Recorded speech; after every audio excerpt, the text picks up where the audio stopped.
Los desayunos de Capital Intereconomía. Fundación La Caixa patrocina este espacio.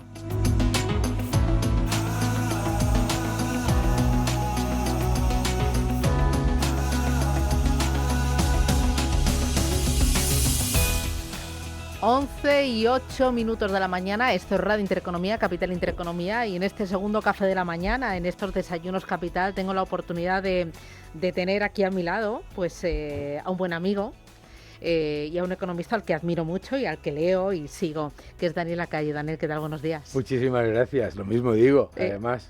Oye, porque estás de publicación, 8º libro ya. Eso es, aquí está, el nuevo orden económico mundial ya en segunda edición, nos vamos a la tercera y muy contento, y la verdad es que bueno, pues creo que el libro además ha salido en un momento en el que pues tiene mucha relevancia, o sea que muy bien. Oye, ¿cómo ves ese nuevo orden económico mundial?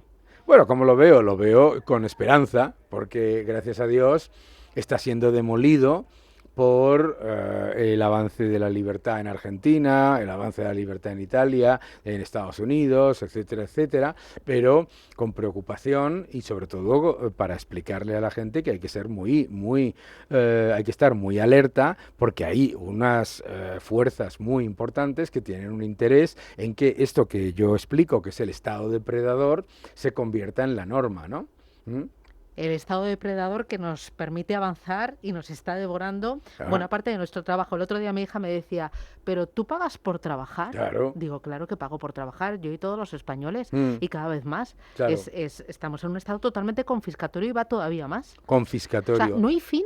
Bueno, sí hay fin, lo tiene que exigir la sociedad civil. O sea, una de las grandes cosas que tenemos que darnos cuenta es que no va, el concepto del estado depredador es esos gobiernos que se han convertido en vez de un estado que lo que hace es facilitar y dar servicio al sector privado, a las empresas, a las familias, lo que hacen es utilizar a las empresas y a las familias para ponerlas a su servicio y que se comportan como nuevos señores feudales, y para eso utilizan la Inquisición, la introducción constante de la censura y por supuesto también ese engranaje de compromisos multinacionales y aparentemente multilaterales en los que se deciden cosas a 30, 50, 100 años que le afectan a centenares de millones de personas que nadie ha votado.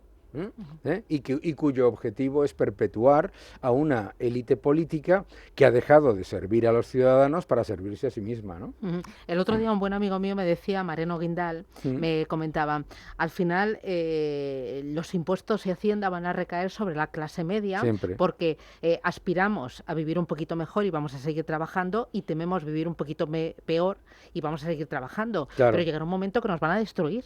Bueno, la erosión y destrucción de la clase media, lo explico en el libro, no es una casualidad, es una política. La clase media es crítica, la clase media suele tener libertad económica, la clase media tiene capacidad además de utilizar su capital humano para moverse a otros países, por lo tanto la clase media es el gran enemigo del estado depredador y por supuesto es su gran cajero automático. Por eso siempre dice, estos gobernantes siempre dicen, no, es que vamos a subir los impuestos solamente a los ricos y a las grandes empresas, y claro, van bajando el umbral de rico, hasta el punto, como hemos visto en España, en el que ya dicen, es que hay los ricos que ganan más de 50.000 euros. O de 30.000. O de 30.000, hay comunidades autónomas en las que dice que las rentas altas de 30.000 euros, ¿no? Y claro, cuando le explicas a la gente, oiga, es que eso que llaman los ricos son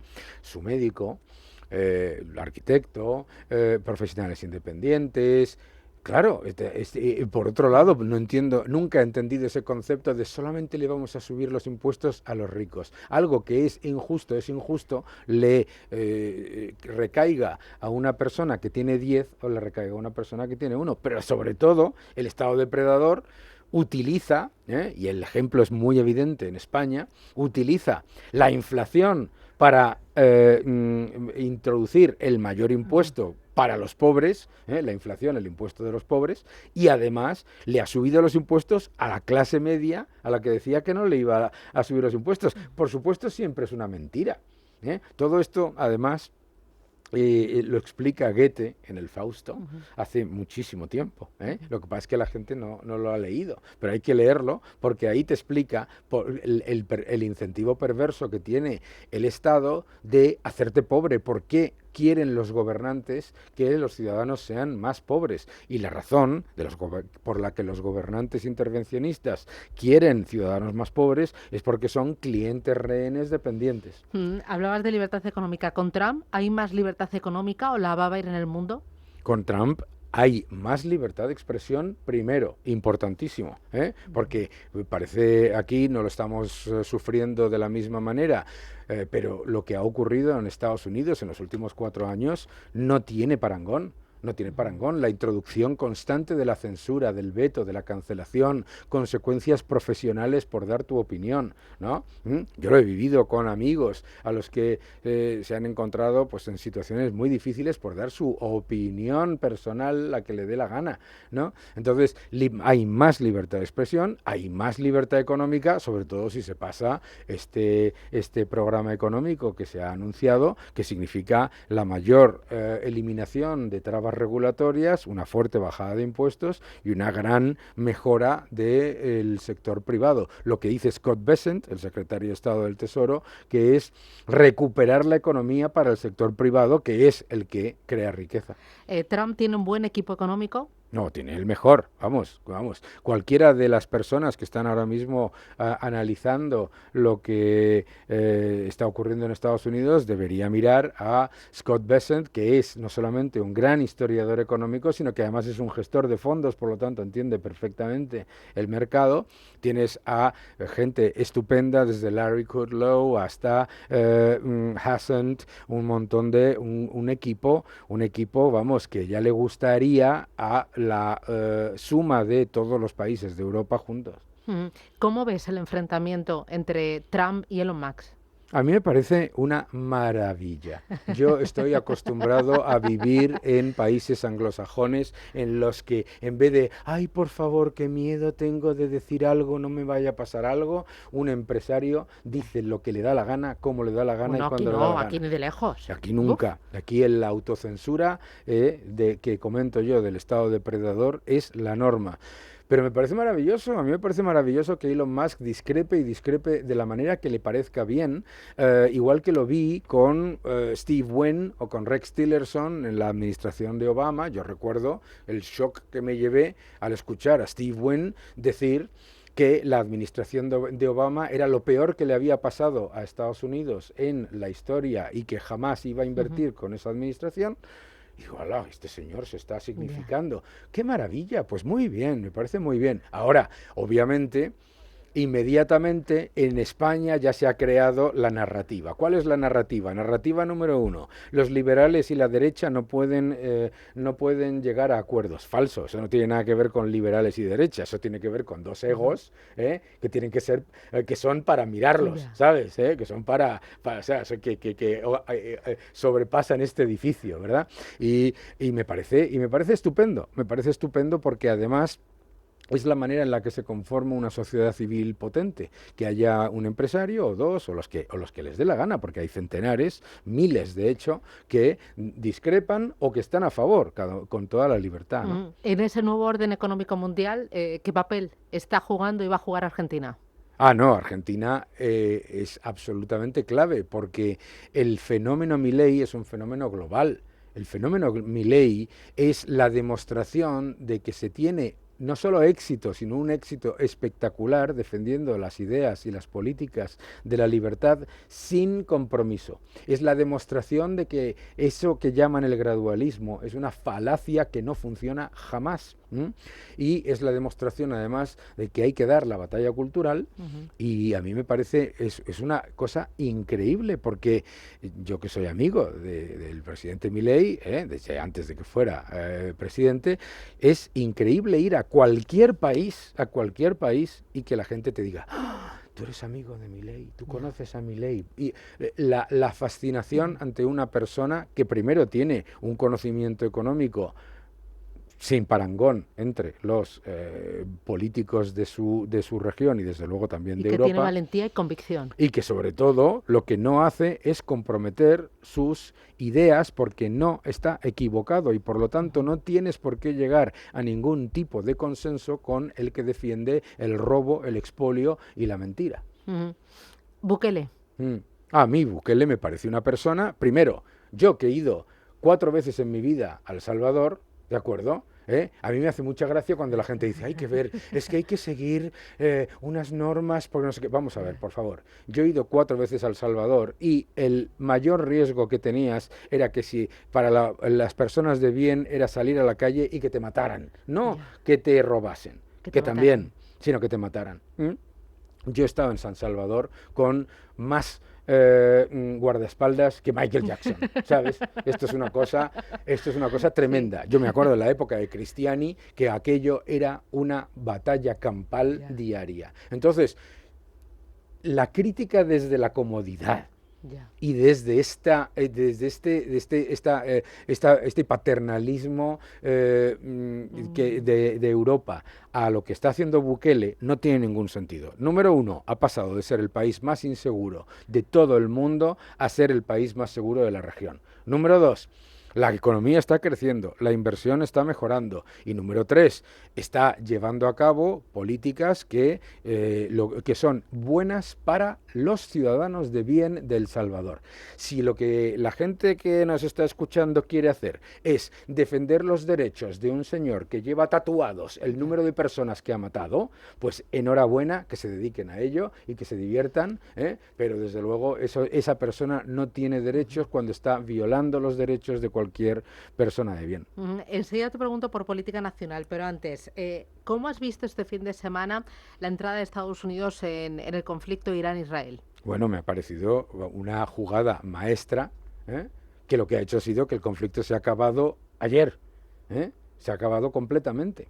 O sea, es muy importante recordar que aquí nos han vendido una narrativa absolutamente abyecta, que es la narrativa de que el programa nuclear de Irán no era una amenaza para el mundo, no para Israel, para el mundo occidental y para los países árabes. Fíjate si lo saben los países árabes, que esos países árabes, que fundamentalmente los sunís, que saben de esa amenaza, han permitido que se usasen sus bases, que se cruzase su espacio aéreo, etcétera, y han mirado hacia otro lado y además han aumentado masivamente la producción de petróleo para que no hubiese ningún impacto. Yo creo que hoy el mundo es más seguro gracias a la acción decisiva por parte de Israel y apoyada por Estados Unidos.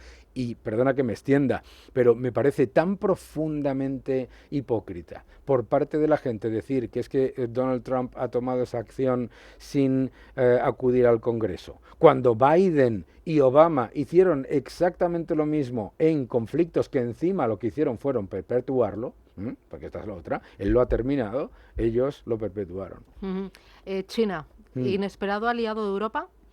Bueno, espero que Europa no caiga en el error de, por esa animadversión ridícula hacia la administración Trump, entregarse en los brazos de China. Claro, el gobierno chino no es tonto.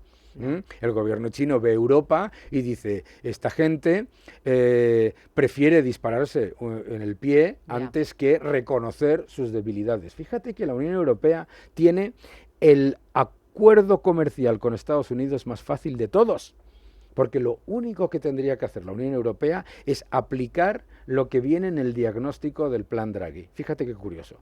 Y sin embargo, por animadversión a reconocer sus debilidades y a reconocer que tiene razón Lutnick y el equipo de comercio de Estados Unidos, no va a aplicar lo que la propia Comisión Europea dice que es un coste de 1 billón de euros para la Unión Europea cada año, que es el exceso de regulación y los aranceles encubiertos de la Unión Europea.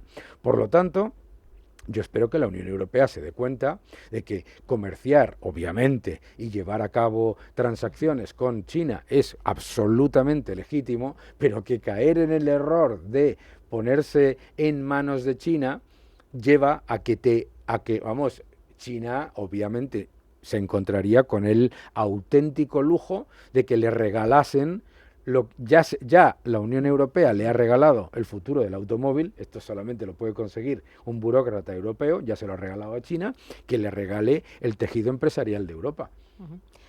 Ucrania, Rusia, ¿lo de Putin imposible de gestionar?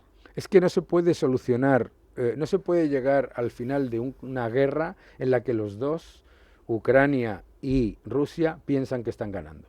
Los dos. Yo estoy en Kiev, ¿no? Y entonces me dicen, no, fíjate, estamos ganando porque hoy hemos avanzado 10 kilómetros. Y escuchas de repente la propaganda que llega por las televisiones rusas y dice, no, estamos ganando porque hemos avanzado 10 kilómetros. Es una carnicería, es una carnicería. Por lo tanto, la idea de que lo que hay que hacer simplemente es meter la cabeza en el agujero y esperar a que eso se solvente y que volvamos al año 2022, para empezar no tiene ningún sentido, porque en el año 2022 Rusia ya tenía anexionado una parte muy significativa de Ucrania. Y segundo, porque esto no es un conflicto que se ha generado en el año 2022, en el año 2012 ya estaba todo el problema en el Donbass, etcétera, etcétera. Por lo tanto, hay que buscar una manera de que se acabe con esta carnicería. Es una locura lo que está pasando en Ucrania y hay que tener un compromiso para que haya una solución que sea o buena para Ucrania o buena para Ucrania. Solamente puede haber esa opción. Y esa opción solamente puede venir, y eso lo ha entendido perfectamente, vamos, lo ha dicho desde toda la vida el presidente Trump, solamente puede venir no de lo que diga Rusia, sino de lo que diga China. Claro. Que todo el mundo aquí en Europa, estoy alucinado de que en Europa se hable de China como si fuese una especie de agente que pasa por ahí en la guerra de Ucrania. Es el socio estratégico sin límites, y cito, entre comillas, porque está puesto en un acuerdo, ¿de acuerdo? Es el socio estratégico sin límites de Rusia, es el mayor proveedor de tecnología militar para Rusia y es el mayor socio en cuanto a hidrocarburos. Y por lo tanto es importantísimo que haya una solución en la que China conceda una solución buena para Ucrania, y en la que China además ejerza su posición de poder con Rusia para que haya una solución. Eso es lo que tiene que ocurrir. Aquí en casa, Pedro Sánchez, ¿aguanta hasta final de legislatura? Vamos, yo es que no tengo ninguna duda. Tengo un montón de gente que me dice que no llega a verano.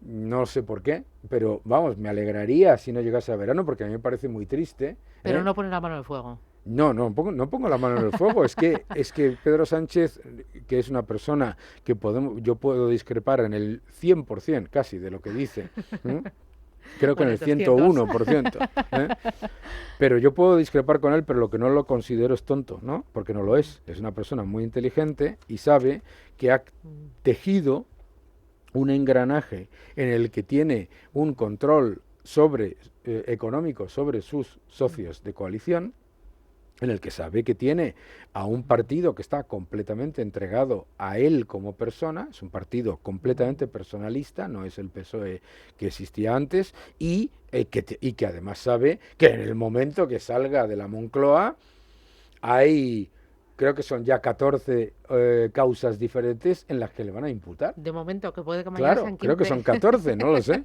Entonces, ¿por qué va a hacerlo?